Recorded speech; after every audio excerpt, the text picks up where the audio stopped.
Our first reading this evening on this Maundy, Thursday is from Jeremiah chapter 31, verses 31 through 34.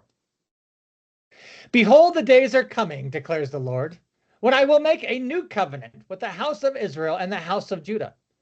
Not like the covenant that I made with their fathers on the day when I took them by the hand to bring them out of the land of Egypt, my covenant that they broke, though I was their husband, declares the Lord.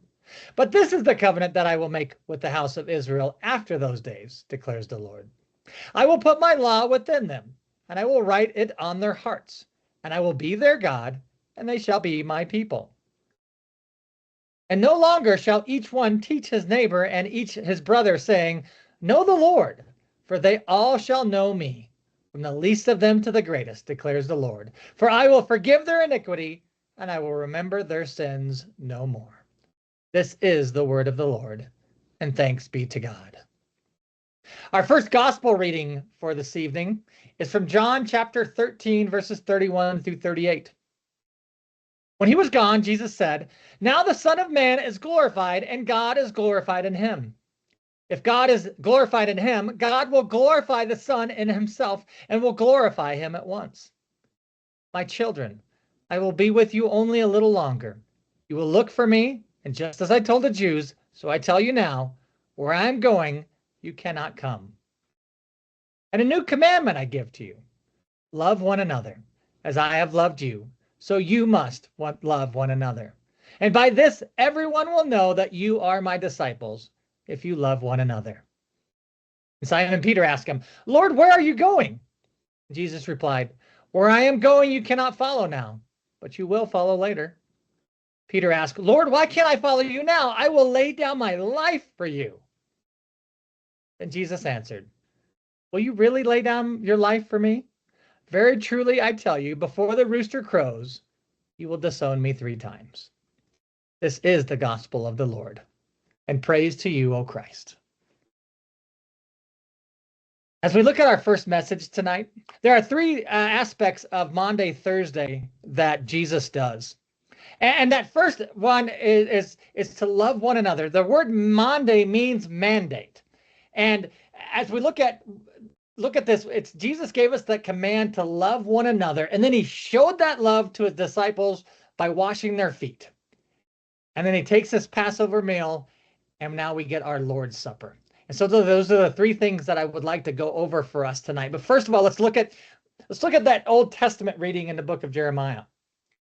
God tells us that, hey, I'm going to do something new, and that old way of doing stuff now, instead, I'm going to put it upon your heart. Okay, because that old covenant that I had, by the way, hey, you broke it. Okay, but now I'm going to do this. I'm going to actually put it upon your hearts, and everybody's going to know it. And truly, everybody knows it. But here's the thing. We don't always follow it. We don't always listen. In my life, God is always speaking to me, but there are times I'm not listening. There's times he's trying to point me here, point me there, or to not do this and not to do that. And very often I just choose not to listen. So here it is. God tells us, I'm going to put it upon your hearts and everybody's going to know it. But unfortunately, sometimes we take that and we suppress it. We put it in our pocket. And we pull it out when it works for us. But when it doesn't work for us, we just shove it down really deep in those pockets so we don't have to pay attention to it. But it's there. Even people who don't want to believe in a God, there is that right and wrong that they know. It's just a lot of times we choose to listen to ourselves and do it our way instead of what truly is right. And when we're honest, truly what is right is what God says is truly right. So here we have that understanding of what God has done for us. And now here's that covenant, really. If you look at, as we look at the New Testament reading here in the book of John, he tells us to love one another. Now, if you look at this, John 13, verses 33 through 38, what we just read, this is after Jesus washes the disciples' feet. At the beginning of John 13, Jesus washes the disciples' feet. And then he tells them this, I want you to understand that where I'm about to go, you're not going to be able to follow. And Peter's like, wait a minute.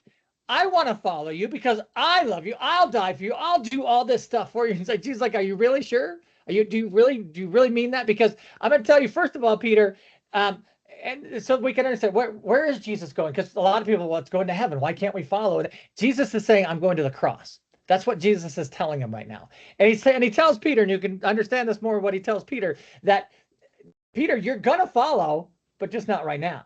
Because Peter will die on the cross. He's going to be crucified as well, and he'll be crucified upside down. So Jesus tells Peter, you're going to follow, but not right now. And by the way, Peter, it's not a matter of your death anyway that's going to fix everything and pay the debt. It's going to be mine.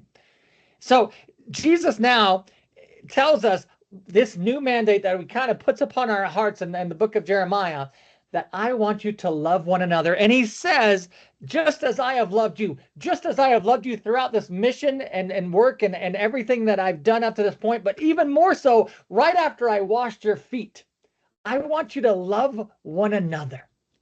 So as we get into that true love of Jesus and what he has done for us, his love is best seen as he's glorified in his death that he's going to do for us. Not because he deserves it, because he doesn't. He did not commit any sin in any way, but he loves us so much that he went to the cross for us.